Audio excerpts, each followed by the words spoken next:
Hello বন্ধুরা, আসসালামু আলাইকুম। কেমন আছেন সবাই? আশা করছি সকলে ভালো আছেন। আপনারা হয়তো ইতিমধ্যে জেনে গেছেন যে পুলিশের সঙ্গে সাধারণ শিক্ষার্থীদের যে কোটা আন্দোলনকারী রয়েছে তাদের সাথে পুলিশের সঙ্গে বিপুল পরিমাণ সংঘর্ষ হয়েছে। কোটা আন্দোলনকে কেন্দ্র করে যে আমাদের 6 জন ভাই মারা গেছে তাদের উদ্দেশ্য করে আজকে গায়েবানা জানাজা আয়োজন করেছে সাধারণ শিক্ষার্থীরা। কিন্তু সেই সাধারণ শিক্ষার্থীদের উপর পুলিশ সরাসরিভাবে গুলিবর্ষণ করে এবং টিয়ার শেল এবং সাউন্ড গ্রেনেড নিক্ষেপ করে।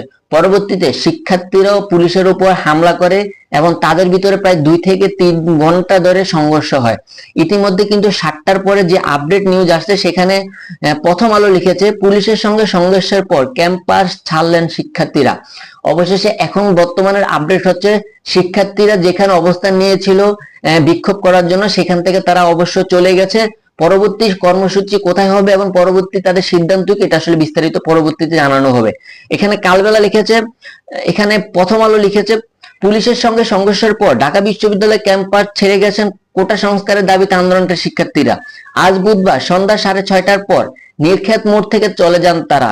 এর আগে বিকাল 4টার পর থেকে 2 ঘন্টা বেশি সহ সময় পুলিশের সঙ্গে শিক্ষার্থীদের বিক্ষিপ্ত সংঘর্ষ হয়।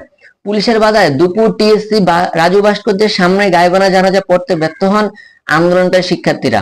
পরে তারা উপাচার্যের বাসভবনের সামনে গায়েবানা জানাজা পড়েন। জানাজা শেষে ক্যাম্পাসে কফিন নিয়ে মিছিল শুরু করেন শিক্ষার্থীরা।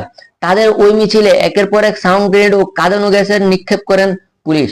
এতে শিক্ষার্থীরা ছত্রভঙ্গ হয়ে যান। কিছুক্ষণের মধ্যেই তারা আবার সূর্য সেন হলেন সামনে এসে জড়ো হন। এরপর ঘণ্টাখানেক পুলিশের সঙ্গে শিক্ষার্থীদের সংঘর্ষ হয়। পুলিশ সদস্যরা উপাচার্যের বাসভবনের সামনে অবস্থান নেন। অপরদিকে শিক্ষার্থীরা মাস্টারদা সূর্য সেন হলের সামনে অবস্থান নেন। পুলিশের সাউন্ড গ্রেনেড ও কাঁদানো গ্যাসের জবাবে ইট পাটকেল নিক্ষেপ করেন তারা।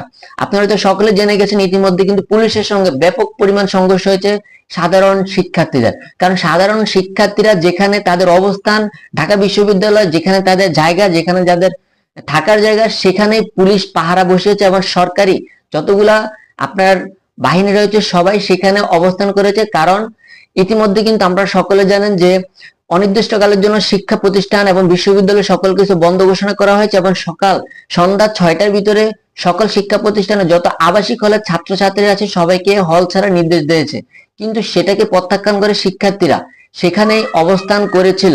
তাদের দাবি ছিল যেটা আমাদের হল, আমরা এখানে থাকবো। সেখানে প্রশাসন এবং পুলিশ বাহিনী, র্যাব, বিজিবি তারা এখানে কি করে, এটাকে কেন্দ্র করে তারা সেখানে অবস্থান করেছিল। কিন্তু তাদের সেই অবস্থানকে লক্ষ্য করে পুলিশ কাঁদানো গ্যাস, টিয়ার শেল এবং সরাসরি গুলি নিক্ষেপ করে থাকে।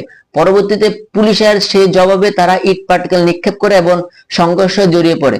ইতিমধ্যে এটা জানা গিয়েছে যে ইতিমধ্যে 2 ঘন্টা থেকে 2.5 ঘন্টা যে সংঘর্ষ হয়েছে সেটার পরে কিন্তু শিক্ষার্থীরা সেখান থেকে চলে গেছে। পরবর্তীতে আসলে তারা আবারও সেখানে আসবে কিনা এটা আসলে বলা যাচ্ছে না।